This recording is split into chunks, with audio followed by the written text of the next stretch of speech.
Hello, welcome to my new video and a big topic, that is Azure App Services and Logic Apps.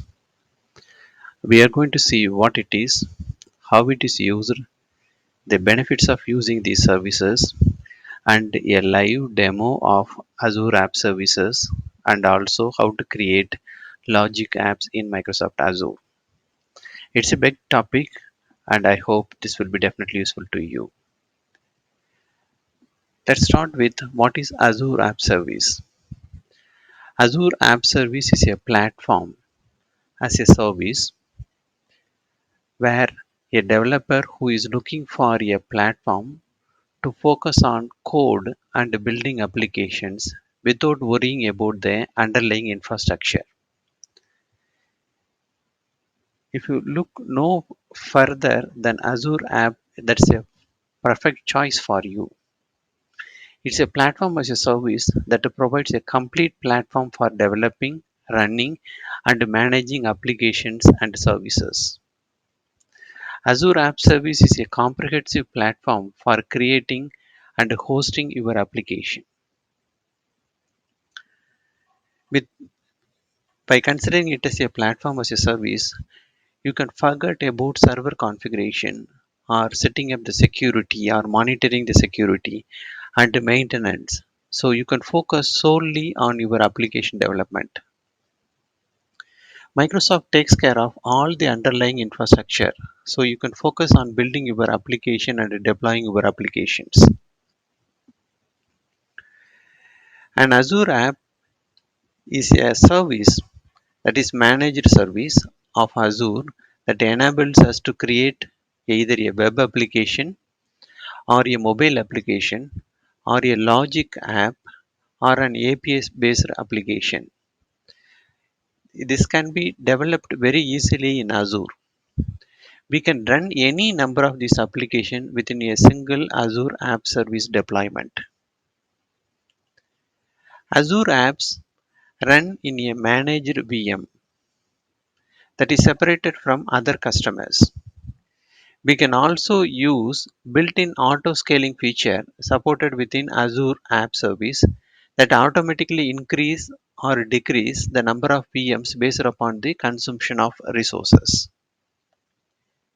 Next, Azure app shall be integrated with other Azure services such as Azure Functions, Azure Cosmos DB, and Azure Storage, which will provide a comprehensive platform for building and deploying modern and cloud-based applications. It supports for multiple languages and frameworks. App Service has first-class support for Microsoft ASP.NET, ASP.NET Core, Java, Ruby, and Node.js. Azure App Service supports automatic scaling, so your app can handle increased traffic without requiring manual intervention. You can also configure manual scaling to increase or decrease the number of instances based on your needs. Azure Apps as Service provides built-in backup and restore capabilities. And this is one of your best feature that you can find it out as part of the Microsoft Azure app. With that, you can easily create and manage backups of your app and its data. Next come Azure App Service provide built-in monitoring and diagnostic capability, which include performance metrics, logging information that will help you to monitor the health and performance of your application. You can also integrate with other Azure services such as Azure Monitor and Log Analytics for more comprehensive monitoring and analysis. Now, let's see what are the different types of Azure App Service. First one is web apps. Web apps, it enables you to deploy your application or web application without any worry about the infrastructure that is required. In a traditional way of deployment, we need to set up a server with a comprehensive or appropriate operating system and internet information server versions, and we also need to monitor if the server is up and running. The Azure Web App Service is removing all these burdens. This service includes features something like number one, multi-language support, as we have seen in the previous slide, for .NET, .NET Core, PHP, Java, and Python. It also have a feature that is built-in support for auto scaling based on load, continuous integration and deployment support with Visual Studio, GitHub, or Bitbucket. Fourth important one, it support for staged deployment. Fifth one, it supports for virtual networking and hybrid network. It also provide functionality of web jobs that are used for long running background tasks. So these are some of the stuff that you can leverage under web apps. Going it into the mobile apps, it enables us to create backend for mobile application. In model mobile application might run in either Android or iOS or UWP. And in the background, the application will request the backend for any kind of transaction. This is nearly the same as that of the web services supporting the mobile client. This service provides almost all the features provided by the web apps. Additionally, it provides features like offline syncing and push notification. That's about the mobile apps that is supported by Azure App Service. Third one, let's look into the API apps. It helps you to deploy web APIs. We can create and deploy APIs using ASP.NET, Web API, or equivalent in other languages. This API can be accessed internally. For example, an API call from a logic app, as well as exposed to outside the world. That's very short about API apps that is supported by Azure App Service. The last one is about logic apps. This is an important topic in Microsoft Azure. These logic apps are used to create workflows that automate business processes such as processing messages, integrating with data sources, or sending notifications, which are all some of the examples.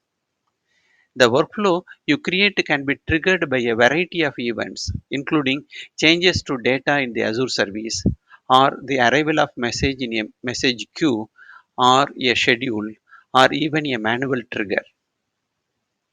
There are around 200 plus connectors that is used to build enterprise integration solution with logic apps such as Service Bus, SQL Server, Office 365, Bistack, Azure Blob Storage, FTP, Twitter, and many more. Once you have created a workflow, logic apps can run it automatically, allowing you to automate complex multi-step processes without writing any code. So it is a kind of low code or no code platform. These Azure Logic apps can be used to send email notification to an admin with Office 365 when user upload invalid file to the application, or monitor tweets for a specific subject, or a word in a particular statement. So these are some of the examples where you can use Logic apps. Now let's see how Azure App Service can be used in variety of scenarios. Let's take them one by one. First one is building and deploying web application. Azure App Services provides a platform for building, deploying, and scaling web application. And we have seen it supports for a wide range of programming languages and frameworks, including .NET, Python, and many more. Second one is creating APIs. Azure App Service allows developers to easily create and deploy APIs, which can be used to connect web or mobile application to backend services. Third one, building microservices. Azure App Service provides a platform for building, deploying, and scaling microservices, which can be used to break which can be used to break down the monolithic application into smaller, more manageable services. Fourth one, running serverless functions. Azure App Service allows developers to run serverless functions, which can be used to perform specific tasks in response to events, such as processing messages from a queue or responding to a webhook. You can look out for a webhook related learning video separately in my channel. You will get more information about that. And the fifth one is automating business process. Here, Azure App Service allows developers to create logic apps that automate business processes by connecting various services together. The last one, building IoT solutions. Azure App Service allows developers to build and deploy IoT solution which can be used to collect, process, and analyze data from IoT devices. Now, let's see the advantages of Azure App Services. The first one is easy deployment. I- Azure App Service provides a variety of ways to deploy applications, which includes from JIT or using FTP or through Visual Studio, which makes it easy for developers to get their application up and running very quickly by deploying it to them in just a matter of couple of clicks. Second one, it supports for multi-language support. This supports for wide range of programming languages that we have seen in the previous slide, that includes .NET, Java, Node.js, Python, and PHP. Third one, it has a built-in monitoring diagnostics. Azure App Service provides built-in monitoring and diagnostics, which helps to ensure that applications are performing well and to quickly identify and resolve any issues if there are. Fourth one is related to flexibility. Azure App Services offers several different deployment options such as web apps, containers, and functions. They provide flexibility for different use cases. Next come, it is cost effective. Azure App Services offer pay as you go model, which means that you only pay for the resources that you use. Next one is scalability. Azure App Service can automatically scale up or down based on the demand, which helps us to ensure the applications are always available and available and do the meeting the performance of the customer expectation. Next one, high availability. Azure App Service provide built-in redundancy, which helps to ensure that applications are always available even in the event of failure. Next come, it supports for integrated security. It provides built-in security features such as authentication and authorization, which helps to protect application from unauthorized access. The last one is integration with the other Azure services. Azure App Service can easily be integrated with other Azure services such as Azure Functions, Azure Logic Apps, Azure API Management, and many more. Now, let's see how to publish a web app. Application built using .NET, Java, Node.js, or Python or PHP shall be published into Azure quickly from your IDE such as Visual Studio or Visual Studio Code. An app can be a web app or a mobile app or an API or a logic app. Here are the quick steps to publish an app into Azure. I have considered a web app as an example, and the procedure is almost same for mobile app or API as well as the logic apps. So what we have to do is the first step is select a new publish, and that will ensure that you are getting ready to publish a web app.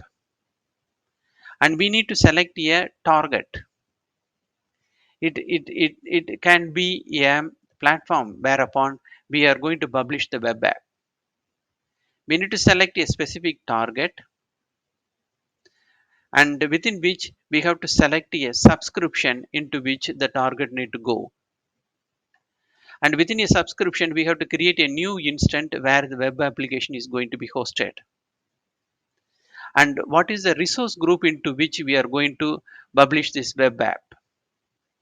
And then we need to select a service plan. Say, for example, if you want to make use of a free service plan where you will not be charged, you have to select the free service plan.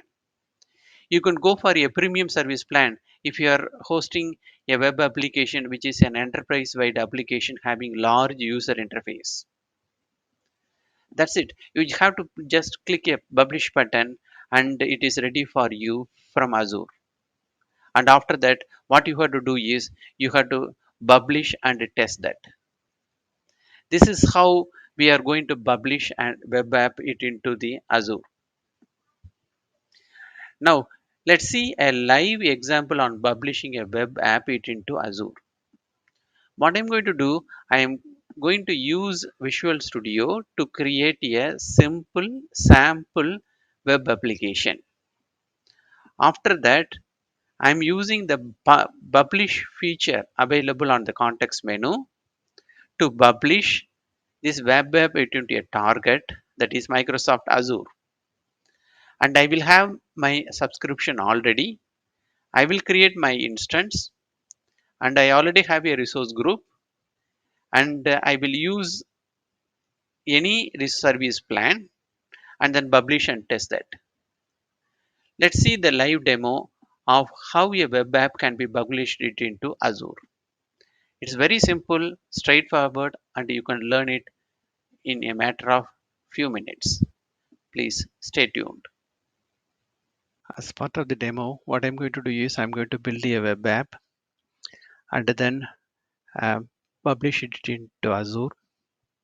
While publishing the web app into Azure, I will be specifying my subscription resource group, and I need to select a service plan and then publish my web app it into Azure for the using the Azure app service, and then they launching the application through app service URL provided by Azure during the publish process.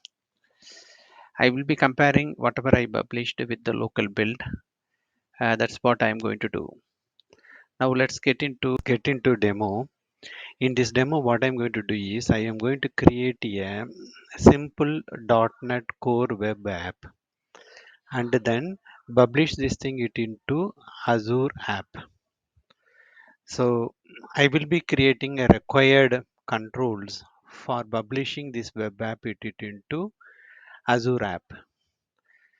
The basic things which are required for publishing a web app it into Azure app are a subscription, and then I need to have a resource under which I need to have an Azure plan, and then in that Azure plan I'm going to publish the web app.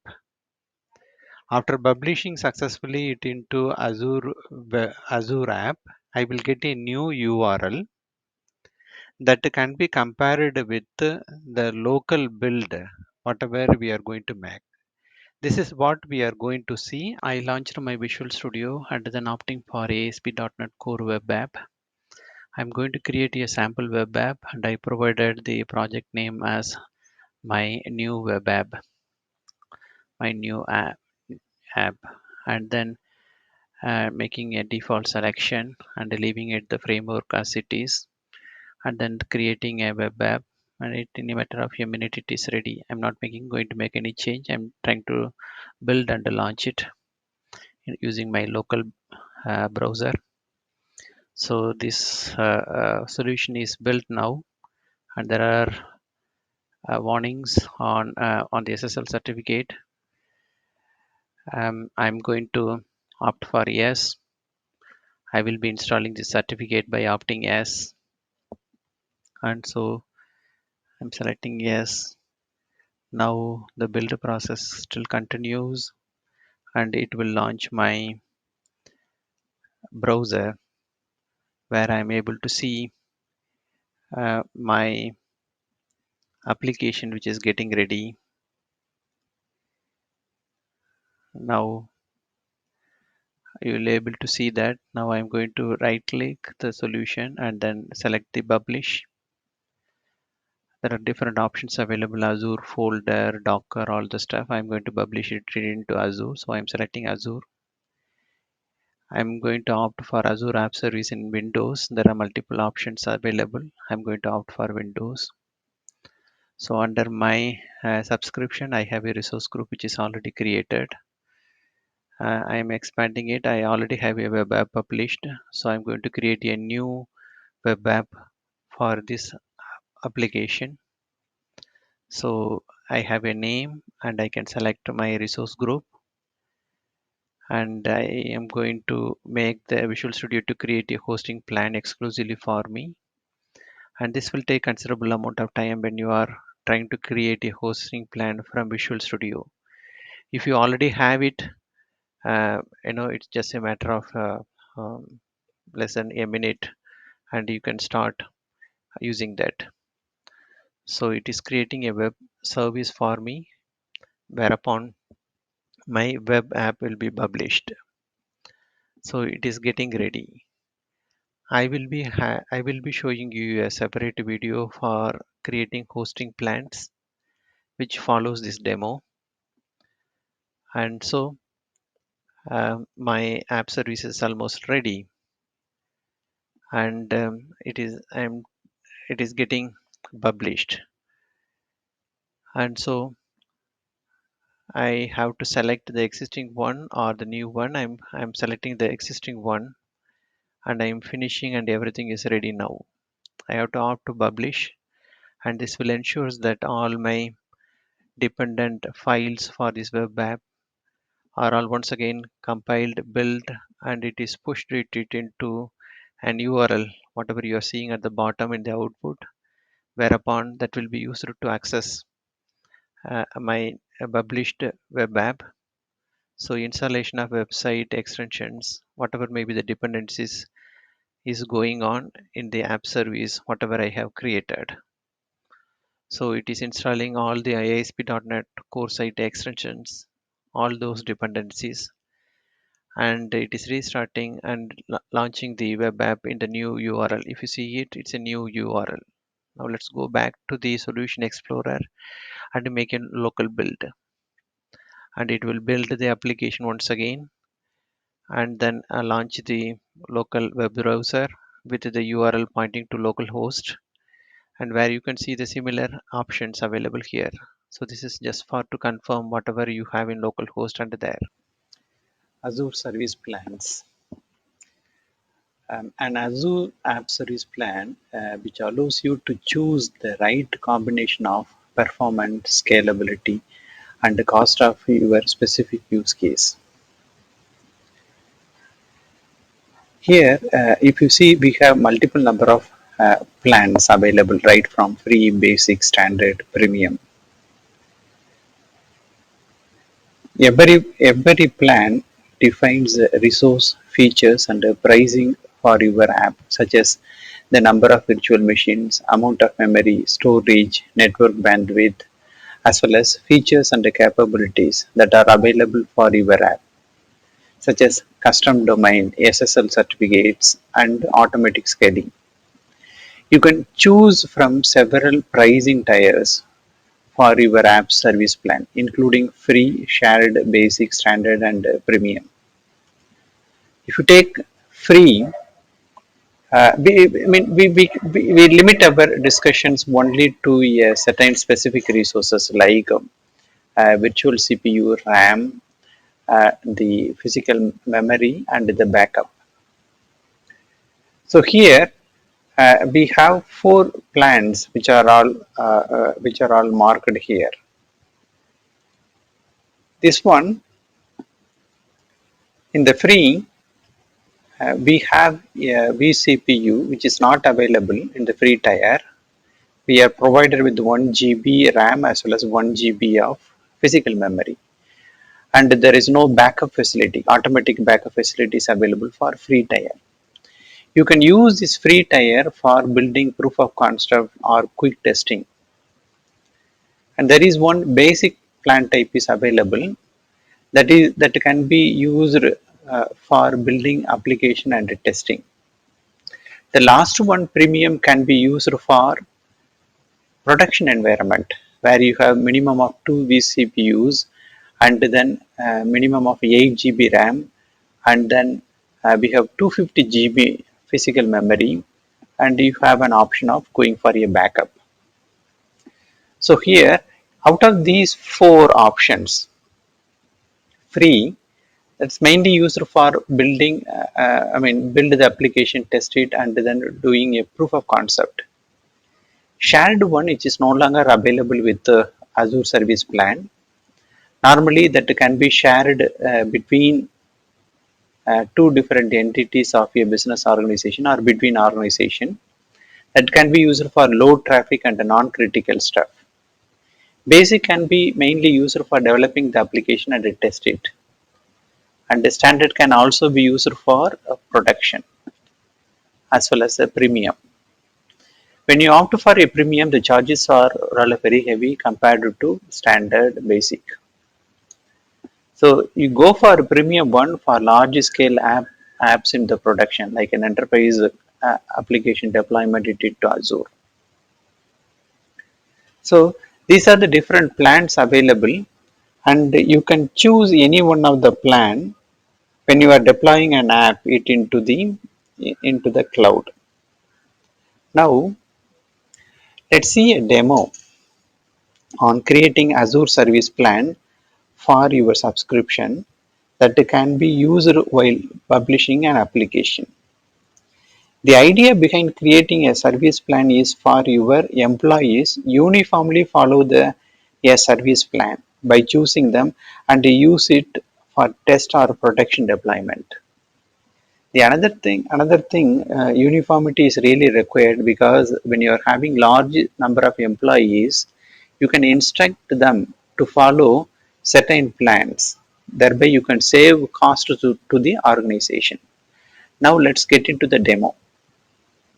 Here in this demo, I'm going to walk you through how to create Azure services. I'm in Azure portal with my subscription. Let me look for or search for Azure service plan and select app service plan, and you have menu options. I am opting for create. I have a subscription under which I have multiple number of resource groups and I opted for Azure training, and I am entering a valid service plan which all should have to be lowercase, and I am opting the going to opt to the operating system between Linux and Windows. I opted for Windows. I can choose any region, and in the pricing tier you need to be very careful. Based upon the pricing tier you will be charged pay as you go model. There are multiple number of pricing tiers exist. I opted for free one which we have seen in the previous slide. You can enter the tag details, that's for tracking purpose, and then review and submit for creation. So the validations are all done, and I'm just pressing the create app service plan. This will ensure that my service plan is created. Before that, the deployment is in progress, and upon completion of the deployment, I will be notified saying that the service plan is completed successfully. And the deployment is just completed, and you can see the deployment details, or you can go to the resource and see more about the deployment. If you click operation details, what are the various operations are all performed during the deployment will be shown. You can go to resources and see the details about the service plan, which includes in the service plan you can track CPU percentage, memory percentage, data in and data out detail. This is very essential to ensure that how your application performs. Sometimes an application, a web application may consume lot of memory, and so it is better to track that.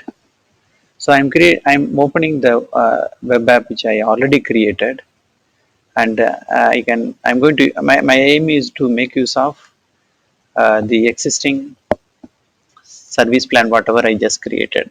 So I am opting the publish option, and I already have a certain publish profile. I'm creating a new one, and I'm going to use Azure, and then opting for Azure App Service Windows, and this will ensure that under my credentials, I have to create a new instance. So this is a new app service, and I can choose a resource group, and then I can opt for a hosting plan. This is one already we used it, and I'm going to use the one whatever I just created. So pull it down, and you can see the free tier there. So using which if you press create, this will ensure that the news app service plan is used for publishing. So this is how you can use the newly created service plan. And what you have to do is you need to keep track of the cost of every resource. So I need to delete it if I am not no longer going to use this service plan. So in app service plan, you have different menus. You can save this as a template and use it for later purpose, or you can make it as your favorite by pulling down the breadcrumb. And when you click on that service plan, it will lead you to the details, and where you have an option at the top to delete it. This will ensure that the service plan is deleted. Now let's pick up the next topic, that is what are logic apps. Azure Logic Apps is a kind of workflow which helps to automate the business process. Logic Apps is a serverless application, which means no need to manage infrastructure. It supports for auto scaling, and the billing is based upon the executions. I mean the number of executions. And so they are a kind of platform as a service. It is a kind of service where there is no need to write a code or a low code solution that's from Microsoft. Azure Logic App is a cloud service that helps you to schedule, automate, and orchestrate tasks, business processes, as well as the workflows when you need to integrate apps, data, systems, and services across enterprise organizations. Logic App simplifies how you design and build scalable solutions or app integrations, and data integration, system integration, enterprise application integration, and business to business communication, whether it is in the cloud or at on premises or in both. These workflows can be of any type. It can be a simple sequential, or a simple decision branching, or loop based workflows, or parallel job workflows. I have provided you example for all these cases. If you look here, it is a simple sequential workflow. You can build a workflow like this very easily using logic apps. And the other one is a kind of logical decision branching. Third one, it is a kind of logical branching and also a loop based workflow. Next one, it is a kind of logical branching and also a parallel job execution. So in these four different scenarios, you can use logic apps. And how how logic apps are all used? That's the next topic. These workflows, whatever we have seen in the previous slide, can be used along with multiple number of applications, which include either a web application or a mail application or Office 365 or Azure, or with any number of connectors which are all available. What I'm trying to say is these logic apps which are available in Azure can be triggered using any of these. web, mail, or Azure are 200 plus connectors. So logic apps are all designed for orchestration of business process, be it an internal to a landscape or integration of the business process with the external system. It can be an integration of workflows for application data, system, or services to complete an automation process or business process. Let's see a couple of scenarios. If you see here on the left hand side, let's assume you have a web application. Using a form, you are uploading some image or a document it into an Azure storage.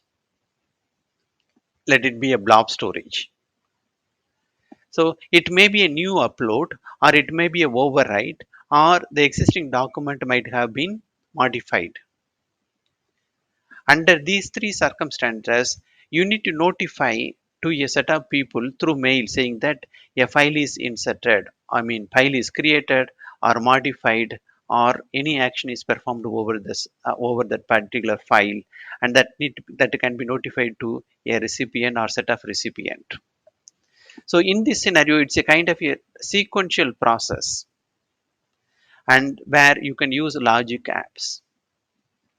Next one is a branching based logic apps.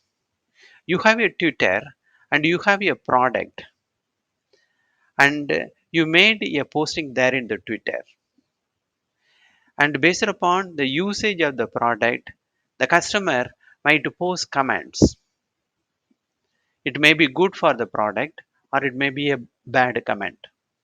So those sentiments that can be analyzed, and the positive comments can be fed to Azure SQL for later analysis. And a negative comment can be triggered to an authorized employee of an organization so that he can quickly respond to such tweets. Thereby, you can maintain the reputation of your company. So, it is again a kind of workflow where branching occurs and where you can use logic apps. So, these are the couple of scenarios where you can go for logic apps. Next, let's see what are the building blocks of logic apps. It has three: connectors, triggers, and actions. Now let's take connectors. We have seen there are 200 plus connectors are available for you to use with logic apps and also with the Azure app services in the previous slides.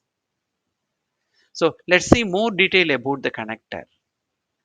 Though it is more of textual information, please be patient in order to understand what are the connectors.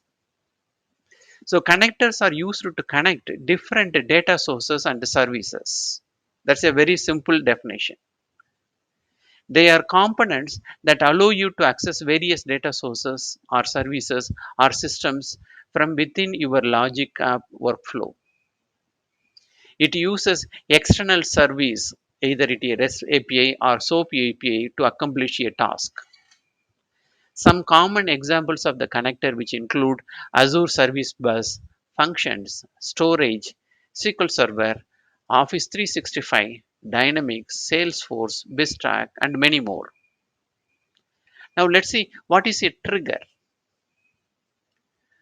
The first step in the workflow, that is to create a connector and then get into the trigger. They initiate a workflow and create a new instance of the workflow. That's what the simple and straightforward definition for trigger. Trigger just listen for the incoming request or event, and when they detect the specified event, they start associated logic app in the workflow. A trigger occurs when an event happens or we can specify a specific set of conditions to be met or satisfied. This trigger activate automatically when the condition is met. A trigger can be arrival of a file at an FTP site or receiving an email. There are multiple number of triggers that we can see. Some of the examples which include HTTP triggers. These HTTP triggers allow you to start a workflow in response to a HTTP request. For example, you can create a trigger that starts a workflow when a client makes a HTTP GET request to a specific URL. Second one, blob storage triggers. These triggers allow you to start a workflow in response to a new blob being added or a file being added it into the Azure blob storage container. Third one, time triggers. These triggers allow you to start a workflow at a specified time specific time or on a particular schedule. For example, you can create a trigger that starts a workflow every day at 10 a.m. Next come actions. An action represents a step in the workflow. It can invoke an operation on your API. In the business process, action performs the operation that executes the task. An action executes when a trigger activates or finishes the another action.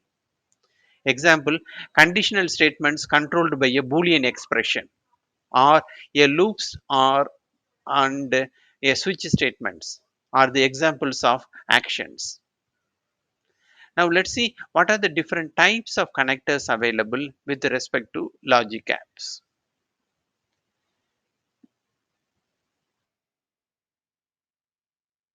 There are three major connectors available. One is a built-in connector which are provided by Microsoft and allow you to access common services such as Azure Functions, Azure Blob Storage and many more. They are deployed, hosted and managed by Microsoft.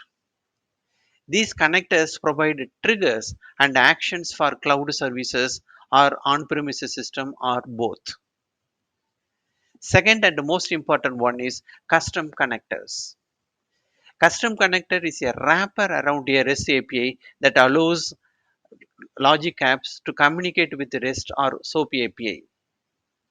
If you want your connector to be shared with all users of logic apps, Power Automate or Power Apps, you must submit your connector for Microsoft for certification. They will review your connector in terms of the code quality, security and other aspects, check the technical and content compliance and validate the functionality before approving it to use it in the Azure landscape. The last one is the partner connector. These are provided by Microsoft partners to access services from other companies such as Salesforce and many more. That includes Dropbox also. Now let's see the uses of connector. Here the first one is, in general, with the connectors, you can perform various actions such as sending emails, triggering events in other systems, and many more, all within your Logic App workflow. So the first one is with respect to notification. You can send email notification with Office 365 when an event happens in various systems or apps or in services. Second one is creating and updating, recording the databases that can be accomplished using the connector. Third one is triggering events in other systems. Fourth one is process and route orders across on-premises systems and cloud services. Next one is file handling. That is, move uploaded files from an SFTP or FTP server to Azure storage. Next one is monitor tweets for a specific subject, that is for used for analyzing sentiment and create alerts or tasks for items that need to be reviewed. So these are some of the uses of connectors. Since I mentioned 200 plus connectors are available, I have not specified all the uses here in this slide. There are tons of uses of the connectors and you can learn about them when you start really using that in your real world application development. Next one, let's see what are the different types of triggers. There are three. Number one is poll triggers. These triggers poll your service at a specified frequency to check for new data. When a new data is available, a new instance of your Logic app runs with your data as an input. So these are called as pull triggers. Next one is push triggers. As the name indicates, these triggers listen for a data on a endpoint or an event to happen. Then it trigger a new instance of your logic app. The last one is a recurrence trigger. This trigger instantiate an instance of your logic app on a prescribed schedule. Next one, let's see a use case with a demo. And we will get into the demo after going through this slide for a while.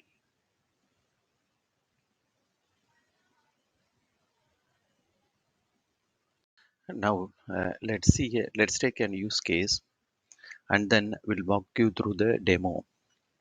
The use case is whenever a new file is uploaded it into blob storage container or a file is modified in the container, we have to notify the designated email address on this event. And we need to prepare a logic flow using Microsoft Azure. So in order to execute this exercise, you need to follow these following high level steps. One is first you need to create a blob storage, and then you need to create a container inside that. Then we need to create a logic app. Then we have to use a logic app designer, and then add the container whatever uh, we already have created. Then after that we have to add a trigger. So whenever you add a trigger, we have to add an action. The action is nothing but we have to add another operation, that is Outlook mail, and we need to set out the parameters required for sending out the mail, like to which designated email the mail should have to be sent, subject, and then the body information. And then if you execute that logic app, then it will check for whether any new file is uploaded it into the blob storage or modified. If that is so, and a mail will be triggered automatically to the Outlook. So this is how we are going to uh, have a working session or a kind of demo using Azure Logic Flow. So this helps you to prepare for you to work on complex workflows, which we will see in my future videos. So we are going to see a user uploads information it into a blob storage, or if he makes any change in the blob storage, an automatic mail will be triggered to a designated email address. That is what we are going to see as part of the demo. Let's get into the demo.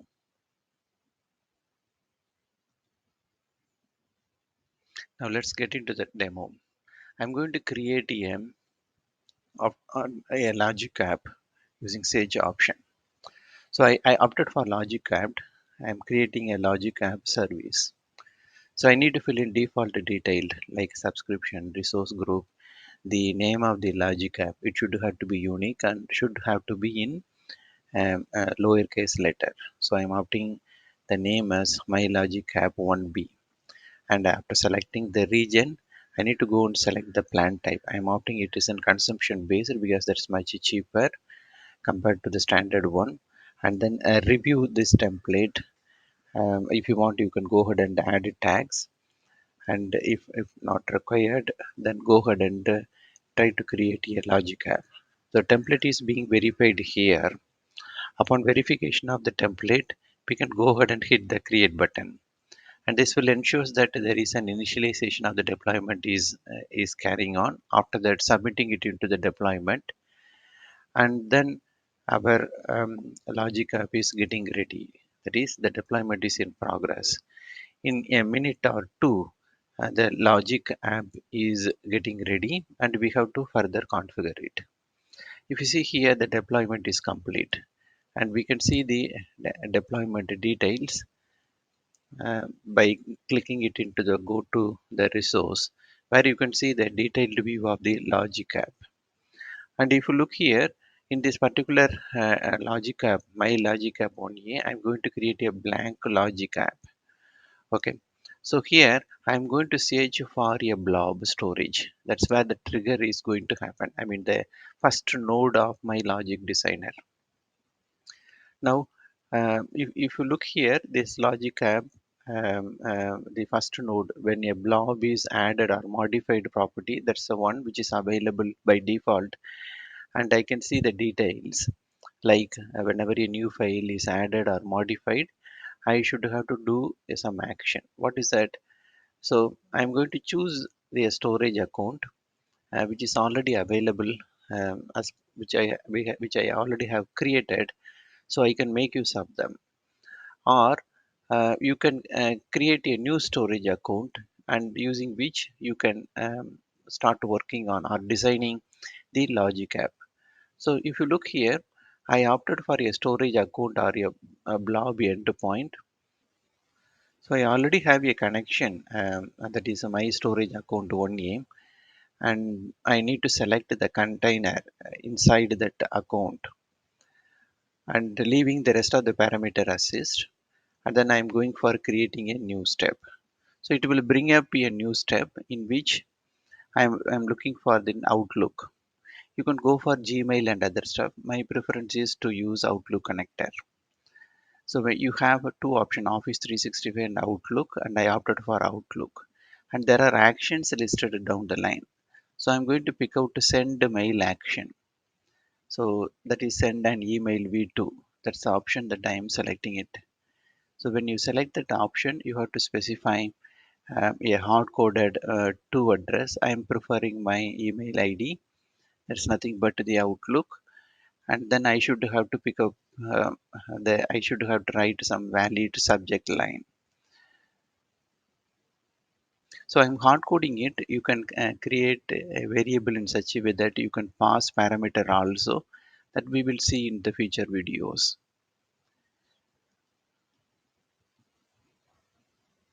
So I opted for a subject line, which is a new item added or existing item modified in your blob storage. So I'm composing a body for the mail, some valid body that contain. Please note that a new item is added or existing item is modified, something like that.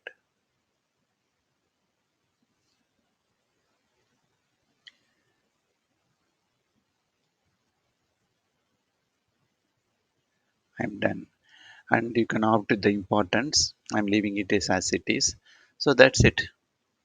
So you can change the connection if you want. Otherwise, you can click outside this step, and you are ready to go.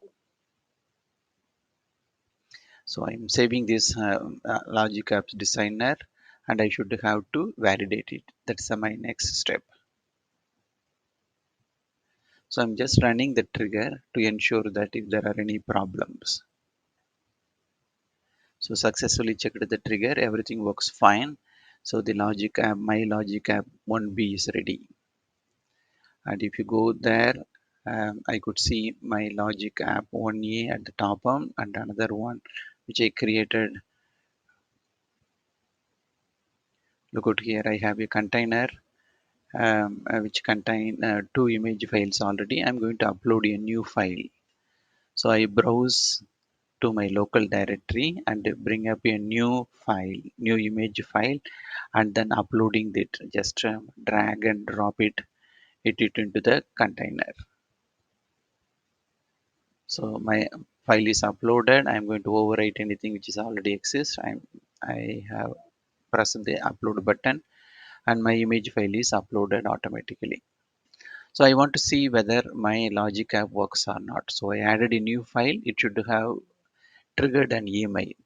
So I'm going to home and then look for that logic app. And if you here, you can enable start and stop. You can press enable or start. It will automatically execute the logic app. So I'm selecting my logic app here. I have to get into the details, and here you have the run trigger at the top. So I'm opting for that run. So it will ensure that the logic app is run, and then it should have trigger the email. So the down below, I'm not seeing any run history, but if you go to the trigger history, you will get the details about the trigger. If you see at the top, there is one item which is succeeded successfully, and so I need to go on to check my mail again to ensure that whether um, I got the email. Alternatively, in the main menu, you can go and opt for this logic app once again and see at the home screen whether whether the logic app successfully succeeded or not.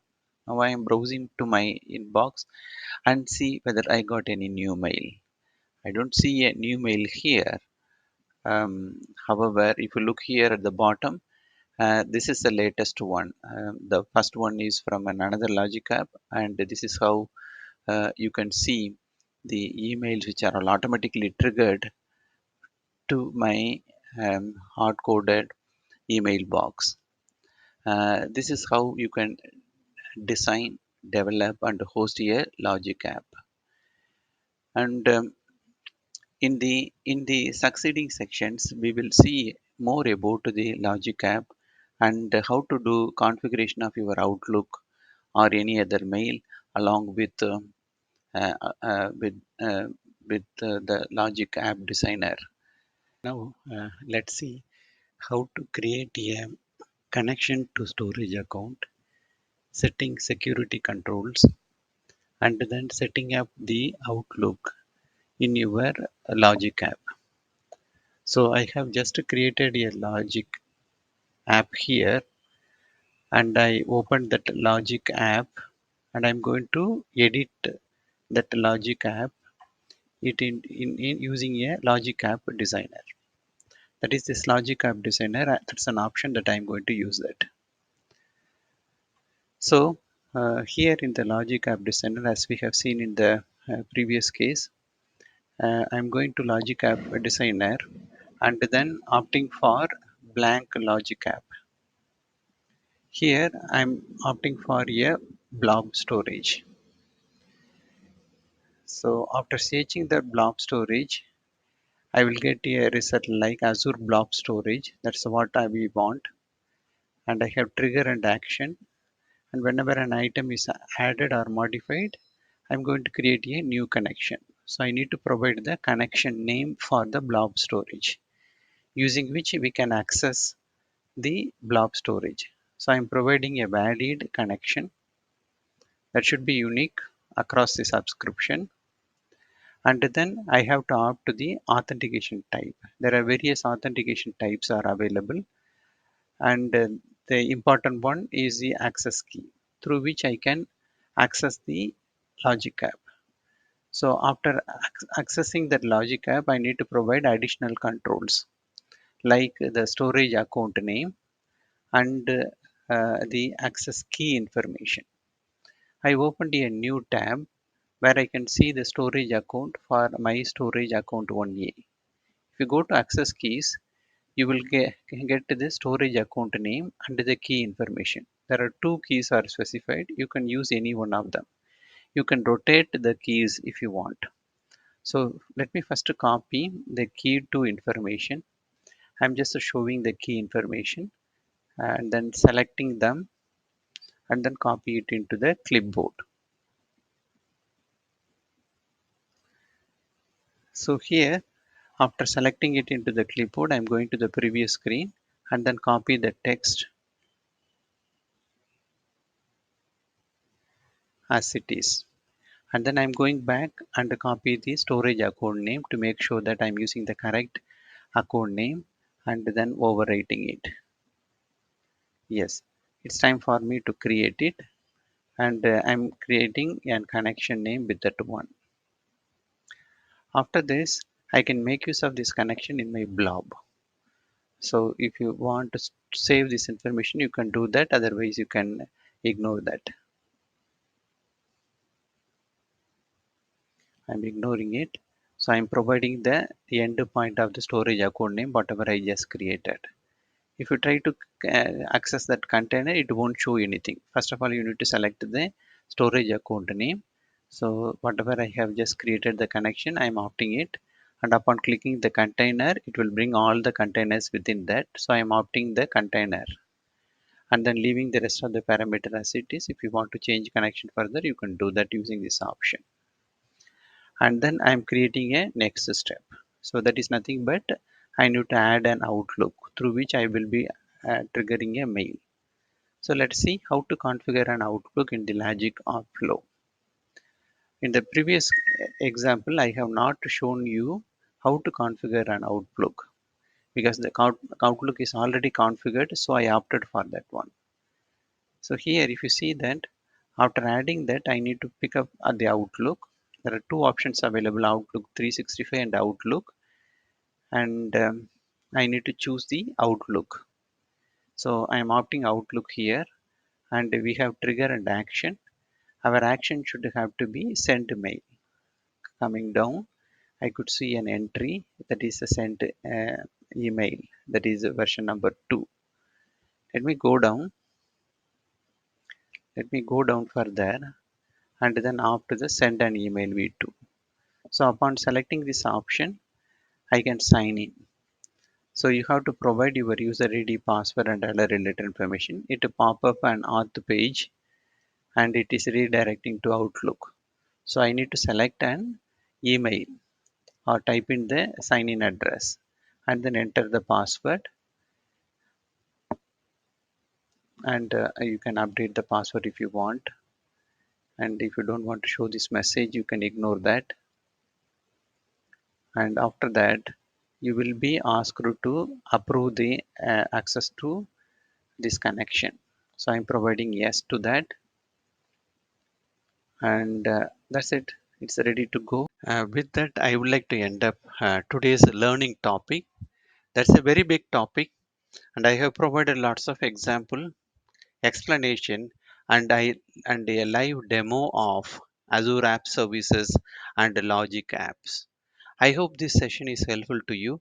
Do practice yourselves multiple number of time and you will become an expert in these two areas.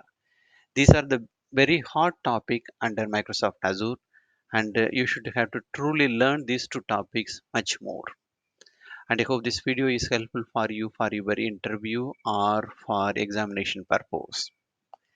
And as I mentioned earlier, this is not the end of the session.